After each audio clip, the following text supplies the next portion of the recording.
Hi friends, welcome to this week's Sunday Sermon Preview for Sunday, January 28th.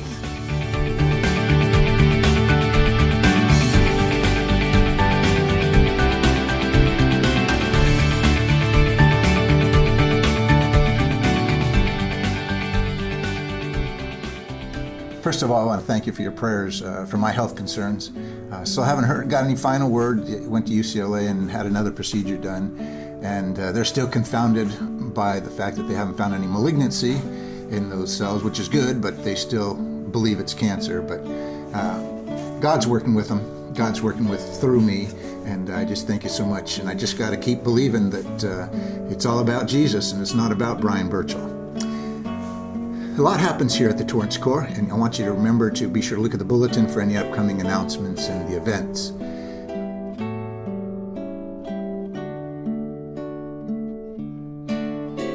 We want to pray for the territorial staff songsters who are away this weekend. Now, the reason I say this is because they represent the Salvation Army, they represent you and me, but we also have several people from our own congregation that are part of that group. And so we want to remember them in our prayers, that they would really have an effect in that ministry. For the next few weeks, we're going to be looking at the book of Acts.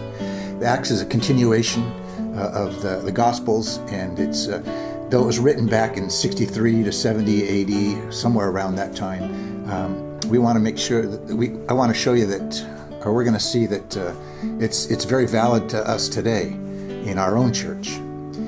I want to read something to you, something I read about the book of Acts. It kind of explains the book of Acts. Now just listen quickly. With a flick of the finger, friction occurs, and spark leaps from the match to tinder. A small flame burns the edges and grows, fueled by wood and air.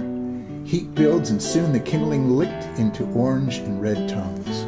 Higher and wider it spreads, consuming the wood. The flames have become a fire. Nearly 2,000 years ago, a match was struck in Palestine. And at first, just a few in that corner of the world were touched and warmed, but the fire spread through Jerusalem and Judea and out to the world and to all people. Isn't that an exciting kind of a summation of what the book of Acts is? And the reason we're going to be taking a look at it for the next several weeks is because what I want to do is I want to take a personalized look at it, not necessarily as a church, but individually.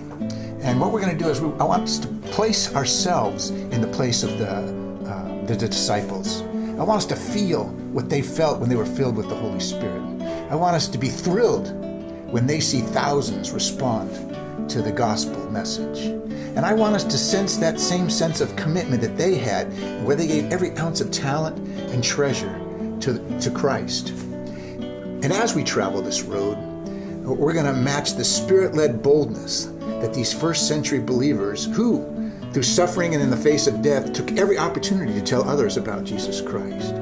And then we're going to see the importance of us becoming 21st century versions of these men and women that gave their hearts to God.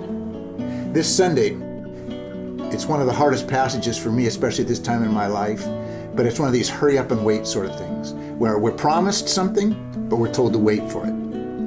Look forward to seeing you this Sunday at 10:45. God bless.